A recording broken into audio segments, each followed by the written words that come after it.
The suit still hung from Nia's fingers, but now the air hung heavier. The manager crossed her arms. "Store policy," she said, as if policy could excuse prejudice. The security guard shifted closer, hands near his belt, like she was the threat. But Nia didn't raise her voice. She raised her eyebrow, then reached slowly into her purse.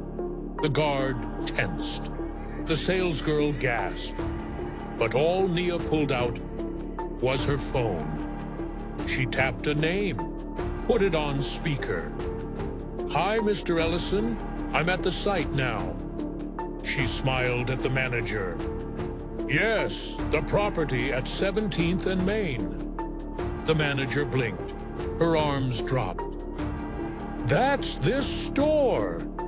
Mr. Ellison's voice echoed from the phone. "Great.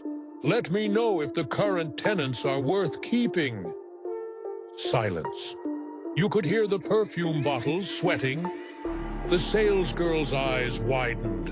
She mouthed, "Tenants?" Nia set the suit gently on the counter. The manager finally stammered, "Who are you?" Nia's smile returned, this time warmer, not smug, just certain. "I'm Nia Taylor, managing partner at Taylor and Ross Development. And you're leasing this space for now." The guard stepped back, fast. The manager was pale now, but Nia wasn't done. She turned to the young salesgirl. "What's your name?" "Emily," she whispered. "You ever thought about managing?" The manager's mouth dropped. Emily's eyes went glassy. She nodded. Nia looked at the suit. "Can you ring this up for me, Emily?" Hands shaking, the girl stepped forward. The manager tried to speak, but Nia cut her off with a glance. A quiet one, but powerful. Moments later, the suit was in a bag. Nia took it, thanked Emily, and walked out. Head high, shoulders steady. But just as she reached the door, her phone rang again. Unknown number. She answered. A voice, low and sharp, spoke fast. "They know who you are now. You need to be careful." Nia froze. Her hand tightened around the bag. "What did you say?" The voice repeated. "They're watching. The manager wasn't the only one. Someone upstairs is nervous." Then the line went dead. Nia turned slowly. The boutique's glass window reflected her face, calm but now alert. This wasn't just about bias. It was about something bigger, a system, a secret, and she had just stepped into its spotlight. Nia didn't run. She never did. But as she walked back to her car, she knew now dash.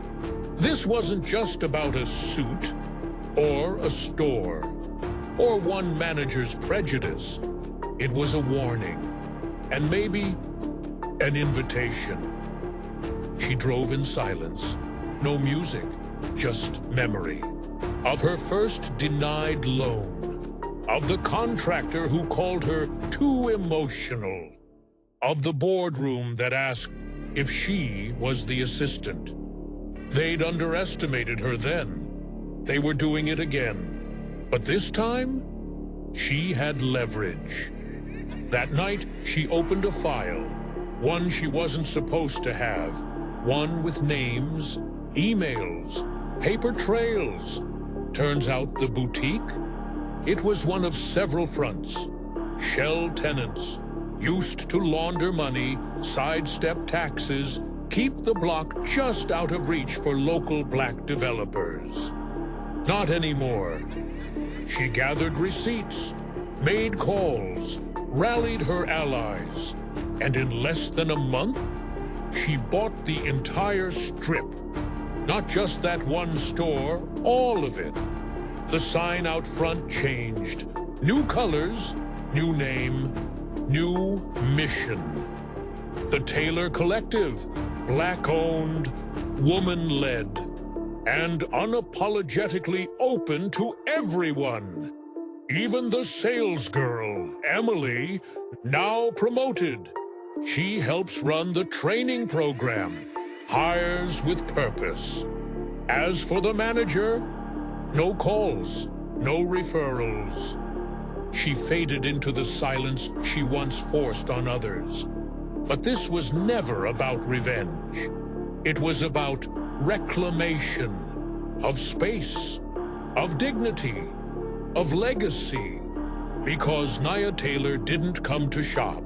She came to build. And now, she's building more than real estate. She's building a blueprint for every woman who's been watched, every Black entrepreneur who's been doubted, every silent witness who's ready to speak. Because when the door says, "You're not welcome here," we don't knock. We buy the building and make sure it never closes again.